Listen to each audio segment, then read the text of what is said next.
हर हर महादेव दोस्तों, स्वागत है आपका हमारे YouTube चैनल पर। आज की वीडियो में हम सुनेंगे शिव महापुराण श्री रुद्र संहिता प्रथम खंड का तीसरा अध्याय, नारद जी का भगवान विष्णु से उनका रूप मांगना। सूत जी बोले, महर्षियों, नारद जी के चले जाने पर शिव जी की इच्छा से विष्णु भगवान ने एक अद्भुत माया रची। उन्होंने जिस ओर नारद जी जा रहे थे वहाँ एक सुंदर नगर बना दिया। वह नगर बैकुंठ लोक से भी अधिक रमणीय था। वह बहुत से विहार स्थल थे।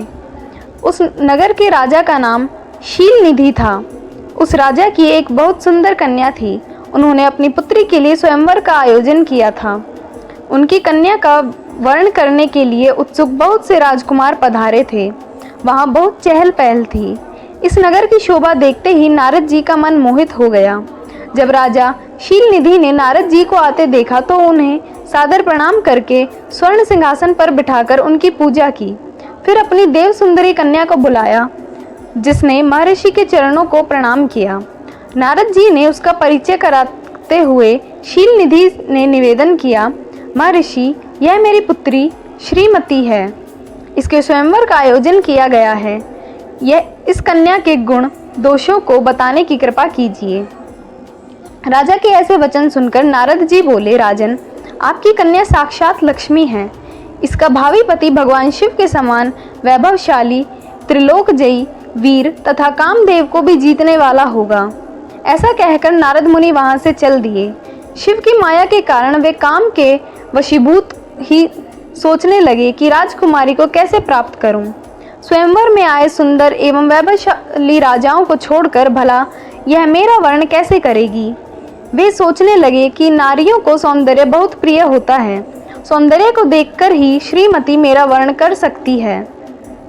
ऐसा विचार कर नारद जी फिर विष्णु लोक में जा पहुँचे और उन्हें राजा शील निधि की कन्या के स्वयंवर के बारे में बताया तथा कन्या के साथ विवाह करने की इच्छा व्यक्त की। उन्होंने भगवान विष्णु से प्रार्थना की कि वे अपना रूप उन्हें प्रदान करें ताकि श्रीमती उन्हें ही वरे। सूत जी कहते हैं, महर्षियों, नारद मुनि की ऐसी बात सुनकर भगवान मधुसूदन हंस पड़े और भगवान शंकर के प्रभाव का अनुभव करके उन्होंने इस प्रकार उत्तर दिया। भगवान विष्णु बोले, हे नारद, वहाँ आप अवश्य जाइए। मैं आपका हित उसी प्रकार करूँगा जिस प्रकार पीड़ित व्यक्ति का श्रेष्ठ वैद्य करता है, क्योंकि तुम मुझे विशेष प्रिय हो। ऐसा कहकर भगवान विष्णु ने नारद मुनि को वानर का मुख तथा शेष अंगों को अपने मनमोहन रूप प्रदान कर दिया। तब नारद जी अत्यंत प्रसन्न होते हुए अपने को परम सुंदर समझकर शीघ्र ही स्वयंवर में आ गए और उस राज्य सभा में जा बैठे। उस सभा में रुद्रगण ब्राह्मण के रूप में बैठे हुए थे। नारद जी का वानर रूप केवल कन्या और रुद्रगणों को ही दिखाई दे रहा था। बाकी सबको नारद जी का वास्तविक रूप ही दिखाई दे रहा था। नारद जी मन ही मन प्रसन्न होते हुए श्रीमती की प्रतीक्षा कर रहे थे। हे ऋषियों, वह कन्या हाथ में जयमाला लिए अपनी सखियों के साथ स्वयंवर में आई। उसके हाथों में सोने की सुंदर माला थी। वह शुभ लक्षणा राजकुमारी लक्ष्मी के समान अपूर्व शोभा पा रही थी।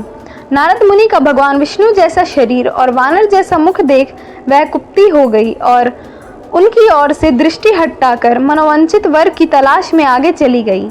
सभा में अपने मनपसंद वर को ना पाकर वह उदास हो गई। उसने किसी के भी गले में वरमाला नहीं डाली। तभी भगवान विष्णु राजा की वेशभूषा धारण कर वहां आ पहुंचे।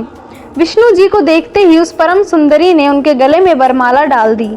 विष्णु जी राजकुमारी को साथ लेकर तुरंत अपने लोक को चले आए। यह देखकर नारद जी विचलित हो गए। तब ब्राह्मणों के रूप में उपस्थित रुद्रगणों ने नारद जी से कहा, हे नारद जी, आप व्यर्थ ही काम से मोहित हो सौंदर्य के बल से राजकुमारी को पाना चाहते थे। पहले जरा अपना वानर के समान मुख तो देख लीजिए। सूत जी बोले, यह वचन सुनकर नारद जी को बड़ा आश्चर्य हुआ। उन्होंने दर्पण में अपना मुख देखा।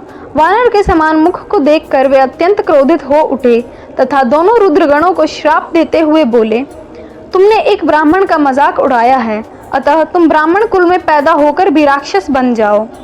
यह सुनकर वे शिवगण कुछ नहीं बोले, बल्कि इसे भगवान शिव की इच्छा मानते हुए उदासीन भाव से अपने स्थान को चले गए और भगवान शिव की स्तुति करने लगे। ओम नमः शिवाय।